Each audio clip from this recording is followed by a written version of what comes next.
మాజీ మంత్రి పెద్దిరెడ్డి రామచంద్రారెడ్డి కుటుంబం నుంచి అటవీ భూములను రక్షించలేని వారిపై చర్యలు తీసుకోవాలని డిప్యూటీ సీఎం పవన్ కళ్యాణ్ ఆదేశించారు. విజిలెన్స్ డీజీ నివేదికలో చేసిన సిఫార్సులకు అనుగుణంగా చర్యలు చేపట్టాలని కూడా ఆదేశించారు. చిత్తూరు జిల్లాలో అటవీ, ప్రభుత్వ, బుగ్గమఠం భూముల అక్రమాలపై కూడా వచ్చిన ఆరోపణలపై విచారణ జరిగింది. విజిలెన్స్ అండ్ ఎన్ఫోర్స్మెంట్ డీజీ నివేదిక ఇచ్చారు. భూములు ఆక్రమణలకు గురవుతుంటే రక్షించలేని వారిని బాధ్యులను చేయాలని సిఫార్సు చేశారు. ఆక్రమణదారులపై క్రిమినల్ కేసులు నమోదు చేయాలని సిఫార్సు చేశారు. ఈ నివేదికను పవన్ కళ్యాణ్ పరిశీలించారు. అటవీ భూముల ఆక్రమణలపై సంబంధిత శాఖల అధికారులతో చర్చించారు. విజిలెన్స్ అండ్ ఎన్ఫోర్స్మెంట్ డీజీ సిఫార్సులకు అనుగుణంగా చర్యలు తీసుకోవాలని ఉన్నతాధికారులకు పవన్ కళ్యాణ్ ఆదేశించారు. అటవీ భూములను సంరక్షించలేకపోయిన అధికారులను గుర్తించి నివేదిక రూపొందించి శాఖాపరమైన చర్యలు తీసుకోవాలని ఆదేశాలిచ్చారు. భూములు ఆక్రమించిన వారిపై క్రిమినల్ కేసులతో పాటు అటవీ పర్యావరణ చట్టాల ప్రకారం కేసులు నమోదు చేయాలని డిప్యూటీ సీఎం ఆదేశించారు.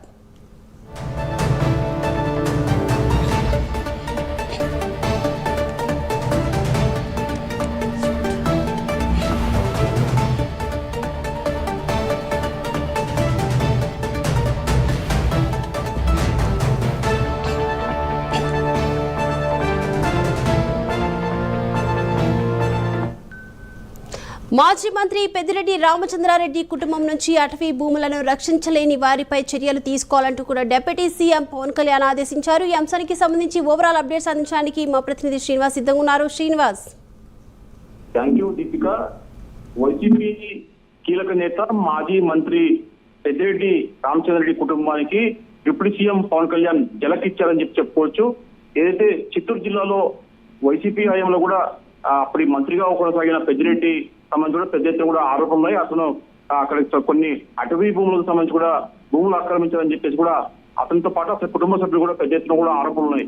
ఈ నేపథ్యంలోనే దీనిపైన పూర్తి స్థాయిలో విచారణ చేపట్టాలని చెప్పేసి ఇటీవలనే డిప్యూటీ సీఎం అటవీ శాఖ మంత్రి అయిన పవన్ కళ్యాణ్ ఆదేశాలు జారీ చేశారు. దీంతో విజిలెన్స్ అండ్ ఎన్ఫోర్స్మెంట్ డీజీ ప్రత్యేకంగా అక్కడ ఏదైతే భూములు ఆక్రమణకు గురయ్యాయో దానిపైన కూడా పూర్తి స్థాయిలో దర్యాప్తు చేశారు. ఒక నివేదికను కూడా ఇచ్చారు. విజిలెన్స్ డీజీ ఇచ్చిన నివేదికను కూడా డిప్యూటీ సీఎం పవన్ కళ్యాణ్ పూర్తిగా క్షుణ్ణంగా పరిశీలించారు. దాని తర్వాత కూడా ఆయన దీనిపైన కూడా సీరియస్ గా స్పందించారని చెప్పుకోవచ్చు. ఎందుకంటే మాజీ మంత్రి పెద్దిరెడ్డి రామచంద్రారెడ్డి కుటుంబం చిత్తూరు జిల్లాలో అటవీ ప్రభుత్వ భూములతో పాటు బుగ్గమఠం భూములు కూడా ఆక్రమణపై పెద్ద ఎత్తున కూడా ఆరోపణలు వచ్చాయి. దీనిపైన కూడా విజిలెన్స్ అండ్ ఎన్ఫోర్స్మెంట్ చేసిన నివేదిక ఆధారంగా కూడా కొన్ని కీలకమైన ఆదేశాలు కూడా డిప్యూటీ సీఎం పవన్ కళ్యాణ్ ఆదేశాలు జారీ చేశారు. ప్రధానంగా అయితే అటవీ భూములు కావచ్చు, ప్రభుత్వ భూములు కావచ్చు, అవి కబ్జాలకు గురవుతుంటే ఆక్రమణకు గురవుతుంటే ఆ భూములు రక్షించలేని వారు అధికారులపై కూడా బాధ్యతలు చేస్తూ తక్షణమే చర్యలు తీసుకోవాలని చెప్పేసి కూడా డిప్యూటీ సీఎం పవన్ కళ్యాణ్ రాష్ట్ర స్థాయి అధికారులు కూడా ఆదేశించారు.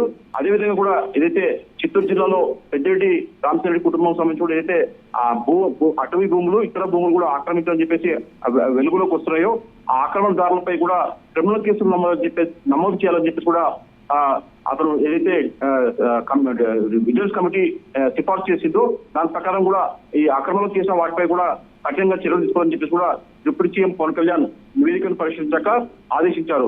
అటవీ భూముల ఆక్రమణలకు సంబంధించి కూడా అంశాలపై సంబంధించిన శాఖ అధికారులతో ఆయన డిప్యూటీ సీఎం పవన్ కళ్యాణ్ చర్చించారు.